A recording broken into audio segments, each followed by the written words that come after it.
శ్రీమాత్రే నమః. ఉగాది నుండి 9 రోజుల పాటు వసంత నవరాత్రులు. ఈ వసంత నవరాత్రుల్లో అమ్మవారిని కొలవడానికి భక్తి, శ్రద్ధ ప్రధానం. అయితే మన సంబారాలనేవి ఎక్కువ తెచ్చేసుకొని అమ్మవారికి చేయడం ద్వారా అమ్మవారు ఏదో అనుగ్రహిస్తుంది అనుకోవడం పొరపాటు.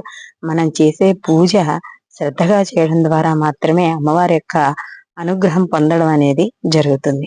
ఎందుకంటే ప్రస్తుతం ఉన్న మాధ్యమాలను మనకి ఈ యొక్క యూట్యూబ్‌లో వాటిలో కావచ్చు, పెద్ద ఎత్తున చేసుకుంటేనే అవి మనకి నవరాత్రుల్లోకి లెక్కొస్తాయి అని అనుకోవడం అనేది చాలా పొరపాటు.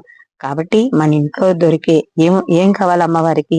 పసుపు, కుంకుమ, అగరత్తులు, అత్తకర్పూరం, అలాగే ఏదైనా మనం పెట్టుకోవాలనుకున్న అమ్మగారికి వస్త్రము, లేదా అమ్మవారికి నైవేద్యం. రోజు ఏమీ చేయలేము అనుకున్న వాళ్ళు కనీసం రోజు క్షీరాన్నం చేసిన అమ్మవారికి నివేదన చేసుకుని మనకు నచ్చిన అష్టోత్తరాలు, స్తోత్రనామాలు, శ్లోకాలు, పారాయణలు ఏవి చేసుకున్నా కూడా అమ్మవారికి శ్రద్ధగా చేయడం ద్వారా అమ్మవారి యొక్క అనుగ్రహము అందరూ పొందడం అనేది జరుగుతుంది. కాబట్టి నిత్య పూజా విధానం ఎలా చేసుకుంటామో ఈ యొక్క వసంత నవరాత్రులు కూడా అలాగే చేసుకుని తదనంతరం మనం చదువుకునే లలితా సహస్రనామాలు, సౌందర్య లహరులు, మూక పంచసతి, లేకపోతే అమ్మవారి అష్టోత్తరాలు అన్ని కూడా చేసుకోవచ్చు.